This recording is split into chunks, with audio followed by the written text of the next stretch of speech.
വണ്ടി ടാറ്റ മാൻസാണ്, 2011 മോഡൽ വണ്ടിയാണ്. വണ്ടി ഏകദേശം 1.5 ലക്ഷത്തോളം ഓടിയിട്ടുണ്ട്. ഇതിൽ കംപ്ലയിൻ്റ് എന്ന് പറഞ്ഞു കഴിഞ്ഞാൽ ഓയിലും മറ്റേ കൂളൻ്റും തമ്മിൽ മിക്സ് ആവുകയാണ്. എന്താ വെച്ചാൽ ഓയിൽ കൂളർ പോയിട്ടാണ് ഈ കംപ്ലയിൻറ്റ് കൂടുതലായിട്ടും വരുന്നത്. ആ ഓയിൽ കൂളർ കംപ്ലയിൻ്റ് ആകുമ്പോൾ ഓയിലും കൂളൻ്റും മിക്സ് ആയിട്ട് കൂളൻ്റ് ടാങ്കിൽ അല്ലാന്നുണ്ടെങ്കിൽ കൂളൻ്റ് പോകുന്ന എല്ലാ ഗാലറിയിലും നമ്മുടെ എൻജിൻ ഓയിൽ ഫുള്ളായിട്ട് അങ്ങോട്ട് പോയിട്ട് ഫുള്ളായിട്ട് മിക്സ് ആവുകയാണ് ഈ കംപ്ലയിൻറ്റ് വരുന്നത്. അങ്ങനെ വരുമ്പോൾ നമുക്ക് ടെമ്പറേച്ചർ കറക്റ്റായില്ലതുണ്ടോ, മൊത്തം കയറി മൊത്തം ഓയിലും ഇപ്പോൾ ടാങ്കിൻ്റെ ഉള്ളിൽ കറുത്ത കരിക്കട്ട പോലെ ഇരിക്കുന്നുണ്ട്. അത് കയറി അതിന്ന് സ്പ്രേ ആയി. എന്താണെന്ന് വെച്ച് കഴിഞ്ഞാൽ ടാങ്ക് ഇതിനകത്ത് കയറുമ്പോൾ ഓയിൽ ഇതിനകത്ത് കയറുമ്പോൾ ഈ കൂളൻറ്റിൽ കൂടുതൽ പ്രഷറാവും. പ്രഷർ എന്ന് പറഞ്ഞു കഴിഞ്ഞാൽ കറക്റ്റ് ലെവലിലായിരിക്കും കൂളൻ്റ് ഇരിക്കുക. അതിൻ്റെ കൂടെ 2 ലിറ്റർ 3 ലിറ്റർ ഓയിലും കൂടെ കയറുമ്പോൾ ഒരുപാടായി. ആ ഒരുപാടാകുമ്പോൾ അത് മൊത്തം പുറത്തേക്ക് ചീറ്റ് വരുന്നതാണ് ഈ തെറിച്ചിരിക്കുന്നത് മൊത്തം.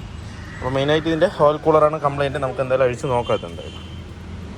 അപ്പോൾ അഴിച്ച് മാറ്റൽ കാര്യങ്ങളൊക്കെ ഏകദേശം നമുക്ക് എളുപ്പത്തിൽ നടക്കും. പക്ഷേങ്കിൽ ഈ ഓയിൽ ഗാലറിയിലുള്ള ഓയിൽ നമുക്ക് എടുക്കുന്നതാണ് ഭയങ്കര ടാസ്ക് ആയിട്ടുള്ള പണി, ഭയങ്കര ബുദ്ധിമുട്ടാണ്. എങ്ങനെ തന്നെ നമ്മൾ എത്ര തന്നെ ഫ്ലഷ് ചെയ്താലും ആ ഓയിൽ ഗാലറിയിലുള്ള ഓയിൽ കംപ്ലീറ്റ് ആയിട്ട് പുറത്ത് വരാൻ നല്ല ബുദ്ധിമുട്ടാണ്. എന്തായാലും നമുക്ക് നോക്കാം.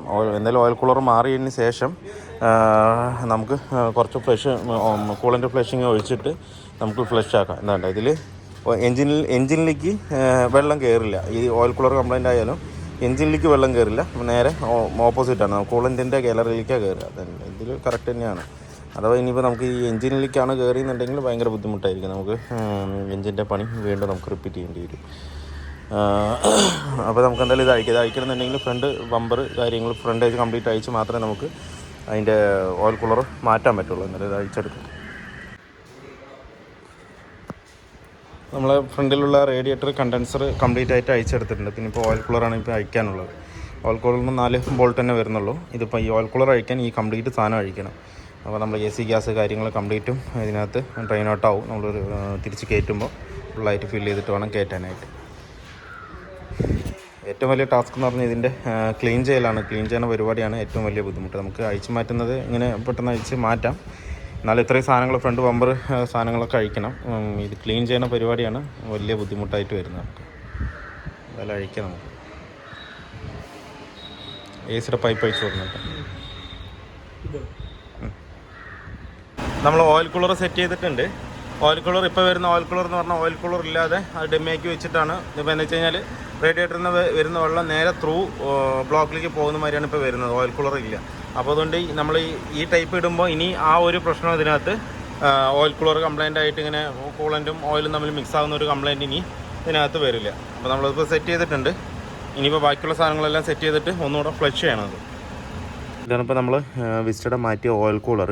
ഇതിൽ ഡാമേജ് വരുന്നത് ഇവിടെ വരുന്ന ഈ ഷെല്ലിലാണ് കൂടുതലും ഡാമേജ് വരുന്നത്. ഇതിൻ്റെ ഉള്ളിലാണ് ഡാമേജ് വരുന്നത്. അതുകൊണ്ടാണ് ഈ കൂളൻറ്റും ഓയിലും തമ്മിൽ മിക്സ് ആകുന്നത്. പക്ഷേ നമ്മളിപ്പോൾ മോഡിഫൈഡ് ആയിട്ട് ഇപ്പോൾ വരുന്നത് ഈ ഓയിൽ കൂളർ ഉണ്ടാവില്ല, ഡയറക്റ്റ് ചെയ്തിട്ട് ഓയിൽ കൂളർ ഇല്ലാതെ ഡയറക്റ്റ് ചെയ്തിട്ടാണ് വരുന്നത്. എന്താ വെച്ച് കഴിഞ്ഞാൽ കൂളൻ്റ് ഒരു വഴി വന്ന് അങ്ങനെ റിട്ടേൺ പാസ് ചെയ്ത് പോകുക, അല്ലാതെ ഓയിലിനൊരു കൂളിംഗ് സിസ്റ്റം അതിനകത്ത് വരുന്നില്ല. അങ്ങനെ വരുമ്പോൾ പിന്നെ ആ ഒരു കംപ്ലയിൻറ്റ് പിന്നെ റിപ്പീറ്റ് നമുക്ക് ഉണ്ടാവില്ല. എന്താണെന്ന് വെച്ച് കഴിഞ്ഞാൽ ഈ ഒരു ടൈപ്പ് ഓയിൽ കൂളർ വരുമ്പോഴാണ് ഈ ഒരു ഇത് ഡാമേജ് ആകുമ്പോൾ ഷെല്ലുകൾ ചെറിയ ചെറിയ ഷെല്ലുകളായിരിക്കും. അതിൻ്റെ ഉള്ളിൽ ഡാമേജ് വരുമ്പോഴാണ് ഈ ഒരു പ്രശ്നം വരുന്നത്. അപ്പോൾ നമ്മൾ ഓയിൽ കൂളർ ഇല്ലാത്ത ഇല്ലാത്ത ടൈപ്പ് ആകുമ്പോൾ ആ ഒരു പ്രശ്നം അതിനകത്ത് വരില്ല. ഈ ഒരു പാർട്ട് ഉണ്ടാവില്ല, അത്രേ ഉണ്ടാവുള്ളൂ. ഈ ഒരു പാർട്ട് ഉണ്ടാവില്ല. വെള്ളം ഒരു വഴി വന്നിട്ട് അത് ഡയറക്റ്റ് അപ്പുറത്തൂടെ പോവുകയാണ് ചെയ്യാറ്.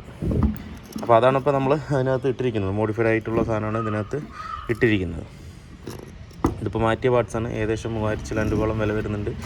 ടാറ്റയുടെ OE ആണെന്നുണ്ടെങ്കിൽ ഏകദേശം 4000 ചില്ലാൻ രൂപ വരും. സോഫിമ ആണെന്നുണ്ടെങ്കിൽ 3000, MRP 5000 രൂപ അങ്ങോട്ട് വരുന്നുണ്ട്. നമുക്കത് 3600 രൂപ ആ റേഞ്ചിനൊക്കെ സോഫിമയുടെ കിട്ടും. സോഫിമയുടെ തന്നെയാണ് നമുക്ക് OE വരുന്നതും അതേ കമ്പനിയുടെ തന്നെയാണ്. അതുകൊണ്ട് നമുക്ക് അത് തന്നെ യൂസ് ചെയ്യാൻ കുഴപ്പമില്ല. അപ്പോൾ ഞാനിപ്പോൾ വണ്ടി വിട്ടു, സെറ്റ് ചെയ്ത് വണ്ടി വിട്ടു. എന്ന് വെച്ചാൽ കസ്റ്റമർക്ക് ഇത്തിരി അർജൻറ്റ് ആയതുകൊണ്ട് നമ്മൾ ഫ്ലഷ് ചെയ്തു. ഒരു 1-2 മണിക്കൂറൊക്കെ ഫ്ലഷ് ചെയ്ത് ക്ലീൻ ചെയ്ത് റെഡിയാക്കി വിട്ടിട്ടുണ്ട്. റേഡിയേറ്റർ പിന്നെ അഴിച്ച് പക്കയായിട്ട് ക്ലീൻ ചെയ്തു. അല്ലാതെ നമുക്ക് അതിൻ്റെ ഓയിലൊന്നും ഒരിക്കലും ആ റേഡിയേറ്ററിൻ്റെ ഉള്ളൊന്നും പോയില്ല. അതിൽ കെമിക്കലിൻ്റെ അംശം ആഡ് ചെയ്തിട്ട് വേണം കളയാനായിട്ട്. അപ്പോൾ നമ്മൾ EGR മാനിഫോൾഡൊക്കെ ക്ലീൻ ചെയ്യുന്ന അതേ കെമിക്കൽ തന്നെ യൂസ് ചെയ്തിട്ട് നമുക്ക് റേഡിയേറ്ററും ക്ലീൻ ചെയ്യാം. പക്ഷേങ്കിൽ അലുമിനിയം ആയതുകൊണ്ട് ഒരു 10-15 മിനിറ്റ് നമുക്കതിൽ ഇടാൻ പറ്റുള്ളൂ. അല്ലാതെ ഉണ്ടെന്നുണ്ടെങ്കിൽ അതിൻ്റെ ഷെല്ലുകൾ കംപ്ലീറ്റും ദ്രവിച്ച് ഓട്ടയായിട്ട് കംപ്ലീറ്റ് ആയിട്ട് പോകും. സൂക്ഷിച്ച് വേണം ചെയ്യാനായിട്ട്. നമ്മളത് കെമിക്കലൊക്കെ ഇട്ട് വാഷ് ചെയ്ത് പക്കയായിട്ട് ചെയ്തിട്ടുണ്ട്. അത് റേഡിയേറ്ററിൽ പകുതി മുക്കാലും പോയാൽ തന്നെ പിന്നെ ബ്ലോക്കിലധികം ഓയിലിൻ്റെ കണ്ടൻറ്റ് കൂളൻ്റ് ജാക്കിലുള്ള ഓയിലിൻ്റെ കണ്ടൻറ്റ് കുറവായിരിക്കും. അപ്പോൾ അത് നമുക്ക് കുറച്ചുകൂടെ ഈസി ആയിരിക്കും. അങ്ങനെ ചെയ്ത് ഒരു 1.5 മണിക്കൂർ നമ്മൾ വെള്ളമിട്ട് ബോട്ടിലൊക്കെ വെച്ച് ഒക്കെ സെറ്റാക്കി ഞാൻ നേരത്തെ ഒരു വീഡിയോയിൽ കാണിച്ചിട്ടുണ്ട് ഈ ഓയിലിനെ എങ്ങനെ എടുക്കണം എന്നുള്ളത്. അപ്പോൾ റിസർവോയർ ടാങ്കിൽ ഒരു 1 ലിറ്റർ ബോട്ടിൽ കമഴ്ത്തി വെച്ചതിന് ശേഷം വെള്ളം നിറച്ച് കമഴ്ത്തി വെച്ച് കഴിഞ്ഞാൽ ആ വെള്ളം താഴെ ഇറങ്ങും, അതിലുള്ള ഓയിൽ മുകളിലേക്കും വരും. അങ്ങനെ ചെയ്ത് വിട്ടിട്ടുണ്ട്. ഇനിയിപ്പോൾ ആ വണ്ടിക്കകത്ത് AC ഗ്യാസ് കയറ്റണം, വീണ്ടും ഒന്ന് റീചെക്ക് ചെയ്യണം അതിനകത്ത്. അപ്പോഴത്തേക്കും കസ്റ്റമർക്ക് ഇത്തിരി എന്തോ ഒരു അർജൻറ്റ് എന്ന് പറഞ്ഞ വണ്ടി എടുക്കണം. ലീക്കോ കാര്യങ്ങളൊന്നുമില്ല, 1-2 മണിക്കൂർ നമ്മൾ സ്റ്റാർട്ടിങ്ങിൽ റണ്ണിങ്ങിലൊക്കെ ഇട്ടതാണ്, ഒരു കുഴപ്പമൊന്നുമില്ല. ഇനിയിപ്പോൾ അതിൽ നമുക്ക് മറ്റേ AC ഗ്യാസും കുറച്ച് ചെറിയ പണികളും ഉണ്ടായി, ചെയ്തിട്ടില്ല. അതുകൊണ്ടാണ് എനിക്ക് വണ്ടിയുടെ വീഡിയോ എടുക്കാൻ പറ്റാതിരുന്നത്. അതുകൊണ്ട് ഞാൻ ഇത് വെച്ച് കാണിക്കുന്നത്, മനസ്സിലായി. അപ്പോൾ ഇത്രയേ ഉള്ളൂ. മാറ്റണമെങ്കിൽ കുറച്ച് പണിയാണ്. ഫ്രണ്ടേജ് കംപ്ലീറ്റ് ഒക്കെ അഴിച്ചാലേ നമുക്കിത് മാറ്റിയെടുക്കാൻ പറ്റുള്ളൂ. അപ്പോൾ വീഡിയോ എല്ലാവർക്കും ഇഷ്ടമായിരുന്നു ലൈക്ക് ചെയ്യുക, ഷെയർ ചെയ്യുക, അതുപോലെ തന്നെ സബ്സ്ക്രൈബ് ചെയ്യാതെ വീഡിയോ കാണുന്നെങ്കിൽ ഒന്ന് സബ്സ്ക്രൈബ് ചെയ്ത് സപ്പോർട്ട് ചെയ്യുക. അപ്പോൾ മറ്റൊരു വീഡിയോയിൽ കാണുന്നവരെ എല്ലാവർക്കും ബൈ.